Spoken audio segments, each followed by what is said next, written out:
Hello అందరికీ welcome to tranquil living heaven. Today's recipe is boti fry. చాలామంది దాని smell వలన చేయడానికి వండడానికి చాలా ఫీల్ అవుతారు. నేను చెప్పే పద్ధతిలో చేస్తే స్మెల్ అనేది అస్సలు ఉండదు. నాన్ వెజ్ తినడానికి ఇష్టం లేని వాళ్ళు కూడా ఈజీగా తినేస్తారు. ఇంకెందుకు టైం వేస్ట్ చేసేది, ఈజీగా స్మెల్ ఏమీ లేకుండా బోటీ ఫ్రైని ఎలా చేసుకోవాలో ఈ వీడియోలో చూసేద్దాం రండి.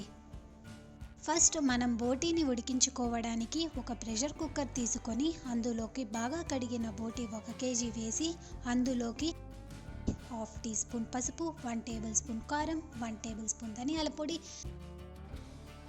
సన్నగా పొడవుగా తరిగిన ఒక చిన్న ఆనియన్, చిన్నగా తరిగిన ఒక చిన్న tomato, 1 table spoon salt, 1 table spoon ginger garlic paste, 1 table spoon of oil వేసి బాగా మసాలా అంతా పట్టేలా కలుపుకొని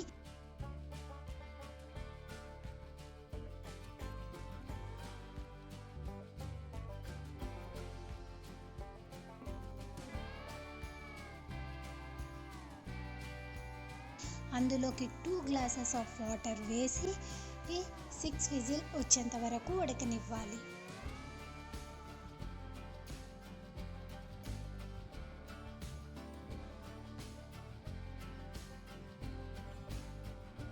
బోటీ ఉడికాక స్టవ్ ఆఫ్ చేసి పక్కన పెట్టుకోవాలి. తరువాత ఒక కడాయి తీసుకొని అందులోకి 6 టేబుల్ స్పూన్ ఆఫ్ ఆయిల్ వేసి ఆయిల్ వేడి అయిన తర్వాత అందులోకి వడియం లేదా జీలకర్ర, ఆవాలు, ఉద్దిపప్పు వేసి ఆవాలు చిటపటలాడాక అందులోకి కరివేపాకు వేసి బాగా వేయించుకోవాలి. తరువాత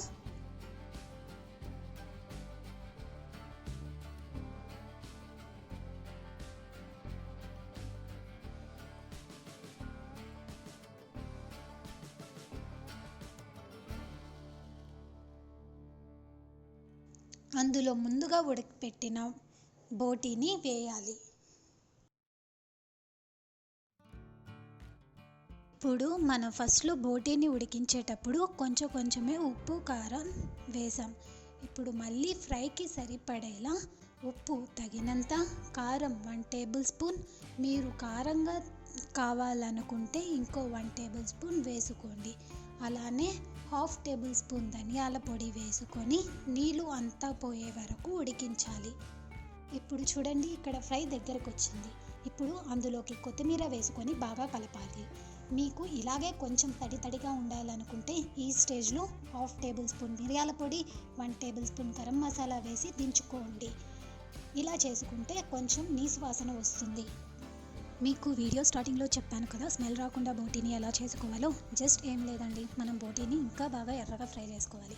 అంటే బోటీ నుండి ఆయిల్ అంతా బయటకు వచ్చేదాకా ఫ్రై చేయాలి. మీకు ఫ్రై అయ్యిందో లేదో ఎలా తెలుసుకుంటారంటే బోటీ చిటపటలాడుతాయి, అప్పుడు ఫ్రై అయ్యిందని తెలుస్తుంది. ఓకేనా? చూశారు కదా, ఇక్కడ నూనె బయటకు వచ్చింది, బోటీ చిటపటలాడుతుంది. చూశారు కదా ఎంత ఎర్రగా ఫ్రై అయ్యిందో.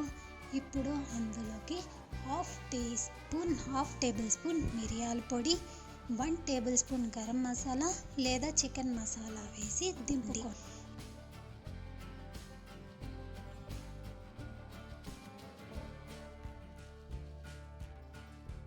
అంతే అండి, బోటీ ఫ్రై రెడీ అయిపోయింది. చూశారు కదా ఎంత ఈజీగా ఉందో, తినడానికి కూడా అంతే యమ్మీగా ఉంటుంది.